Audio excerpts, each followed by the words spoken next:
हैं। मुझे याद आ गया, कल वो हमारी बहन आई थी हमें मिलने, डॉक्टर फौजिया सिद्दीकी, जो डॉक्टर आफिया सिद्दीकी की बहन है। और आफिया मजलूमा इस वक्त अकेली अमेरिका की टेक्सास की जेल में बेगुनाह पड़ी हुई जल रही।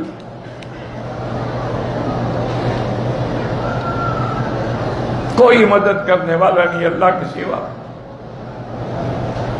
कल बता रही थी कि वहां से जेल के एक गार्ड ने हमें टेलीफोन किया कि इस बीबी के लिए तुम लोग क्यों कोशिश नहीं करते हो। मैं जब रात को इसकी कोठरी में जाता हूं पहरे के लिए, कुरान पढ़ रही होती है और कोठरी सारी में नूर भरा हुआ होता। अल्लाह अकबर अल्लाह अकबर। कुछ नहीं कर सकते हो ना, दिल से दुआ तो कर दो कि अल्लाह उसको रिहाई दे। बाकी तुम्हारे साहिब इक़्तिदार लोग जो हैं उनको कुर्सी की फिक्र है, उनको क्या है कोई जेल में मर जाए कहीं हो जाए, उनको क्या गम। हालांकि याद रखें, मुझे एक जिम्मेदार आदमी ने बताया था कि ओबामा जो प्रेसिडेंट था ना अमेरिका का, उसने कहा था भी इसका केस ले आओ मेरे पास, ये तो मजलूम है, इस पर तो जुल्म हुआ है।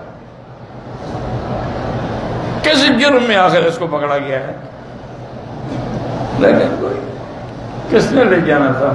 आप और हम तो नहीं ले जा सकते ना हमारे पास वसाइल हैं न ताकत है।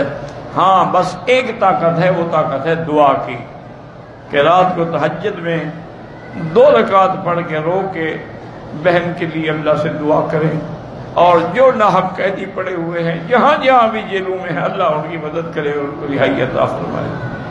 और जो अल्लाह के रास्ते में शहीद हो गए, अल्लाह उनके दर्जात बुलंद करे और अल्लाह उनके पसमानदगान को सब्र जमील अता फरमाए। तो उसके बाद फरमाते हैं कि